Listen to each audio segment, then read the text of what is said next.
Our conversation here. One of the things that's been a common thread from what we've heard at the Zondo Commission is how the other leaders in the ANC were involved. We've heard of the names of Gwede Mandasha. Obviously, we've seen how Jacob Zuma operated.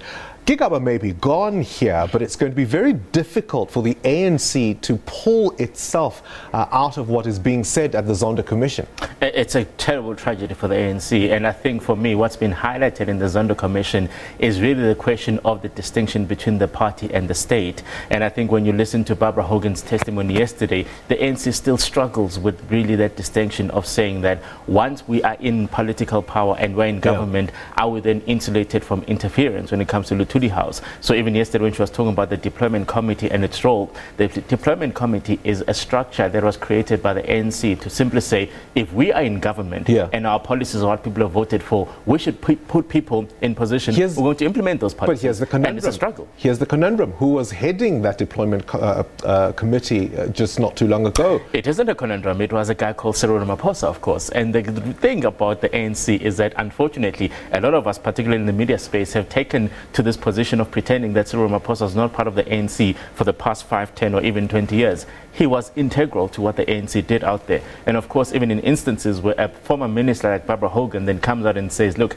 I think that the status of the deployment committee is something that should be deliberated on. We should be able to bring the guy that was in charge of the deployment committee and say, did you ever make these particular recommendations? And did you not feel that those recommendations were creating this conflation between the party and the state? And of course, if we're going to proceed with this democracy and strengthen it going forward, these are the type of questions that he needs to be able to answer for. So I do think that unfortunately far too many people have given Cyril Ramaphosa the free pass, where they simply pretend that he was not part of the Zuma administration that we're now all saying was a problem, but he was integral to it. He was a right-hand man to Jacob Zuma. So everything that is allocated to Jacob Zuma as misdemeanors or whatnot, you have to ask, why did his second-hand man not stand up and say, actually, my boss, I don't think that this is the way to go? And of course, for us to then pretend that Cyril Ramaphosa was not part of the ANC in the past 5 to 10 years is completely disingenuous. All right. Well, the question that remains to be answered is what happens to Malusi Gigaba's career now, not only in terms of what he has to answer for in terms of state capture, but really, I suppose, at least for now, it would appear a really inglorious end to his political career, certainly in cabinet, with phallic symbols and toxic masculinity. Khaya Sithole, we'll have to leave it, I'm afraid. Time has run out.